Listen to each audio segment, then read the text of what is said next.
ماینکرافت. اما اگه خر ببینم ویدیو تمومه. خب پس یه مپ وا میکنیم و مینویسیم خر مساوی ببخشید. اوکی. همه ماشاءالله گفتن ساب کردم ویدیو بذار، ساب کردم داشت تو یه ویدیو بذار، ساب کردم ویدیو بذار. چشم، ویدیو میذارم. سعی میکنم روزی یک دونه ویدیو رو بگیرم براتون حداقل.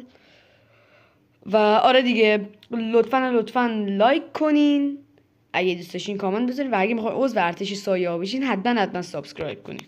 الان یه سری هم میگم وای اسکی رفتی کل آدمو، وای از این بایومو چه خوب. اوکی، احتیاط کنیم که خر نبینیم.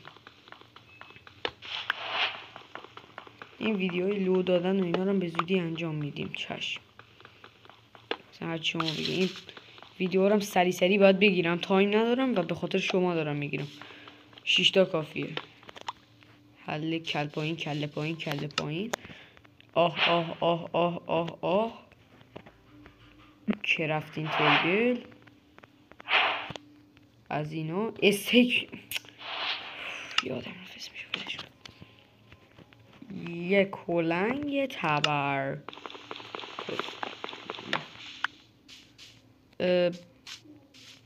من مثلا میخواستم تو گوسفند بود ترسیدم. الان مثلا ما میخوام سنگ اینجاست. زوگال دوستان، وای من یادم رفت اصلا بگم هدفمونم زغال دیگه. کم کم شروع کنیم. بذار از زغال شروع کنیم. ایمی رو دوستان دارم میگم کم کم. اول زغال و هدف بعدیمون میشه آیرون. هدف بعدیمون میشه دیگه تا پایان ویدیوهایی که برای شما اشغال میگیرم میشه دایموند. بیشرف رو میبینی ناموسن. تو کل ادوار ما غلط کردم. اون از کجا چی میبینی؟ اسکلتون جوری تیر میزنه. آرش کمونگیرم نمیتونه اینجوری بزنه. ولت کن من غلط کردم. بعدم میام زغال میگیرم. یه کلنگ تبر رو که نیاز نداشتیم و گرفتیم. زغالم الان ورداریم و تمام. اینم از این ویدیو. ساب کن.